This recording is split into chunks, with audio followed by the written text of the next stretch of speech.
મિત્રો, ગિરનાર પર્વતોની છાયામાં વસેલું શહેર, જ્યાં ઇતિહાસ પથ્થરોમાં કોતરાયેલો છે અને દંતકથાઓ યુગોથી ગુંજતી રહી છે.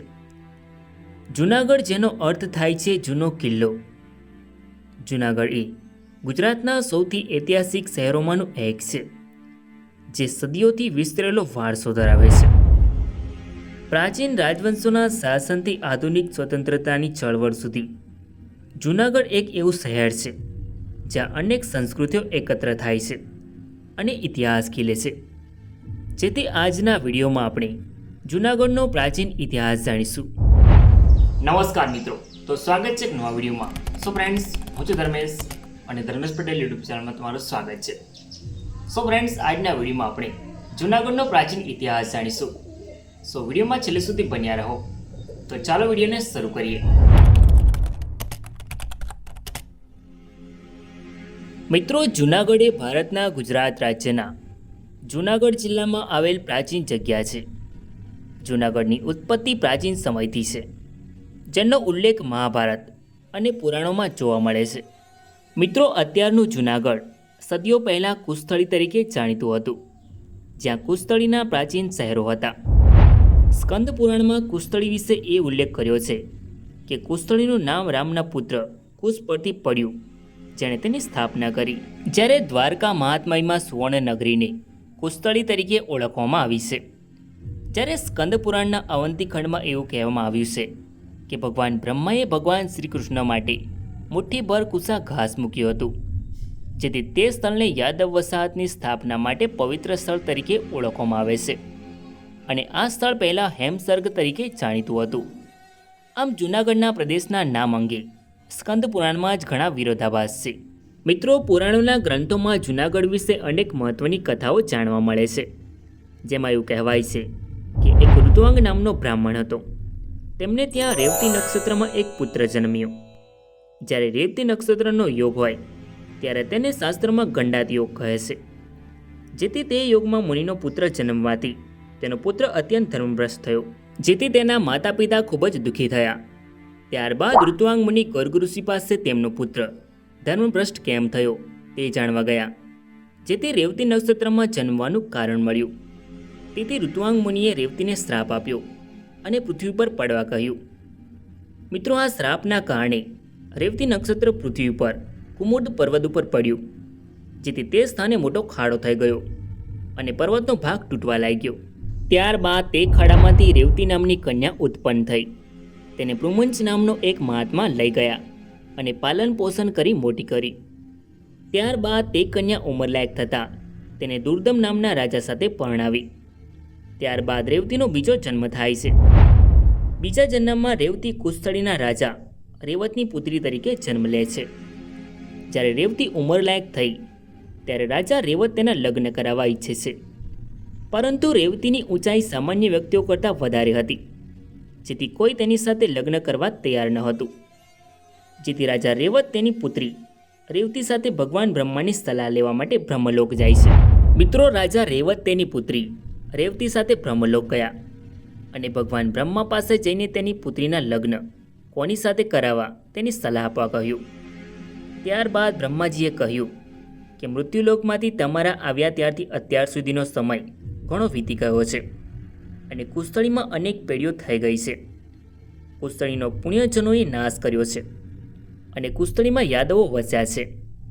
તેમાં શ્રી કૃષ્ણ ત્યાંના રાજા છે અને તેના ભાઈ બલરામ સાથે તારી પુત્રીના લગ્ન કર. ત્યારબાદ રાજા રેવત કુશસ્થળીમાં પાછા આવે છે અને બલરામ સાથે તેની પુત્રી કુશસ્થળીમાં એટલે કે જૂનાગઢમાં પરણાવી.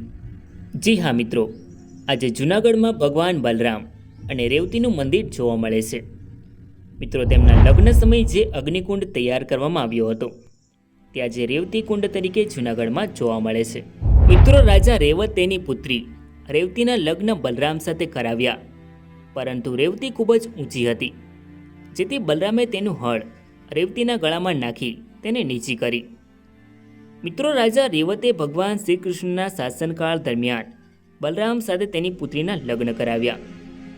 જ્યારે રાજા રેવત તેની પુત્રીના લગ્ન કરાવીને એક પર્વતમાં રહેવા જતા રહ્યા અને તે પર્વત રેવતાચળ અથવા રેવત તરીકે ઓળખાયો.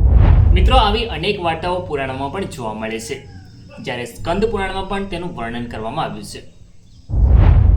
જેમાંથી એક કથા પ્રચલિત છે, જેમાં શ્રી મુચુકુંદ રાજા સતયુગમાં માંધાતા રાજાને ઘેર જન્મ્યા હતા. તેઓ મહાબળવાન હતા. તેમણે દેવો માટે દૈત્યો સામે 1000 વર્ષ યુદ્ધ કર્યું અને દેવોનો વિજય કરાવ્યો. આથી દેવતાઓ પ્રસન્ન થયા અને રાજાને વરદાન માંગવા કહ્યું, જેથી યુદ્ધમાં થાક લાગવાના કારણે ગાઢ નિંદ્રામાં રહેવાનું વરદાન માંગ્યું અને જે જગાડે તે બળીને ભસ્મ થઈ જાય તેવું વરદાન માંગ્યું. ત્યારબાદ મુચકુંદ રાજા રેવતાચળ પર્વતની એક ગુફામાં નિંદ્રાધીન થઈ ગયા. રાજા સૂતા રહ્યા અને દ્વાપર યુગ શરૂ થઈ ગયો, જેમાં ભગવાન શ્રી કૃષ્ણ અને બલરામ યુગાવતાર થયા. તેમણે કંસને મારીને મથુરા કબજે કરી. આથી આ વેરનો બદલો લેવા કંસના સસરા જરાસંઘ રાજાએ કાલ્યવનની મદદ લઈ સંયુક્ત ચડાઈ કરી અને મથુરા નગરીને ઘેરી. ત્યારબાદ ભગવાન શ્રી કૃષ્ણ ત્યાંથી દ્વારકા આવ્યા અને દ્વારકા નગરી વસાવી. પરંતુ કાલ્યવન તેમની પાછળ આવ્યો, જેથી શ્રી કૃષ્ણ સતયુગથી રાજા મુચકુંદ જ્યાં સૂતા હતા ત્યાં પહોંચ્યા અને ગુફામાં સૂતેલા રાજાને પોતાનું પીતાંબર ઉડાડીને છુપાઈ ગયા, જેથી કાલ્યવન કૃષ્ણને મારવા આ ગુફા તરફ પહોંચી ગયો અને રાજા મુચકુંદને કૃષ્ણ સમજી ઠોકર મારી જગાડ્યા.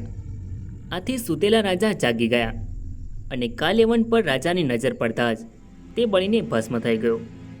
ત્યારબાદ ભગવાન શ્રી કૃષ્ણએ રાજાને દર્શન આપ્યા અને યાજ્ઞા કરીને તે સ્થાને મહાદેવની સ્થાપના કરાવી, જે આજે પણ મુચકુંદ મહાદેવના નામથી પ્રસિદ્ધ છે. મિત્રો, પુરાણોની વાર્તાઓમાંથી એ જાણવા મળે છે કે જ્યારે શ્રી કૃષ્ણએ દ્વારકાનગર વસાવ્યું ત્યારે યાદવો આ ભૂમિ પર આવ્યા હતા અને રહ્યા પણ હતા. મિત્રો, એવું કહેવાય છે કે દ્વારકા દ્વારસમૂહ નગર હતું, જેની સીમાઓ ગિરનાર સુધી વિસ્તરાયેલી હતી અને આ સમગ્ર વિસ્તારમાં યાદવો વસવાટ કરતા હતા. મિત્રો, તે સમયે શ્રી કૃષ્ણને ગિરનારની પશ્ચિમે નાગરભૂમિ નામની જગ્યા ખૂબ જ પસંદ હતી, જેને આજના સમયે નાંદેડ તરીકે ઓળખવામાં આવે છે. ભગવાન શ્રી કૃષ્ણનું પ્રભાવશાળી પૂર્વમાં 24 માઇલ દૂર એક વિશાળ નગર હતું અને ત્યાંના રહેવાસીઓ દરિયાઈ વેપારથી મોટા પ્રમાણમાં ધન કમાતા હતા. મિત્રો, આમ જૂનાગઢનું મહત્ત્વ પુરાણોમાં પણ જોવા મળે છે, જેનું વર્ણન અનેક જગ્યાઓ પર કરવામાં આવ્યું છે, જેથી જૂનાગઢનો ઇતિહાસ પુરાણોથી છે તેમ કહી શકાય છે. સો ફ્રેન્ડ્સ, આ તો જૂનાગઢનો પ્રાચીન ઇતિહાસ. આઈ હોપ કે તમને આ વિડીયો ગમ્યો હશે. સો વિડીયોને લાઇક કરીને કમેન્ટમાં તમારો અભિપ્રાય જરૂર લખો. હવે આપણે નેક્સ્ટ વિડીયોમાં જૂનાગઢના ઇતિહાસમાં મૌર્ય સામ્રાજ્ય વિશે ચર્ચા કરીશું. જેથી આવા ઐતિહાસિક વિડીયોને મિસ ના કરો તે માટે ચેનલને સબસ્ક્રાઈબ જરૂર કરો. તો હવે મળીએ નેક્સ્ટ વિડીયોમાં. ધન્યવાદ.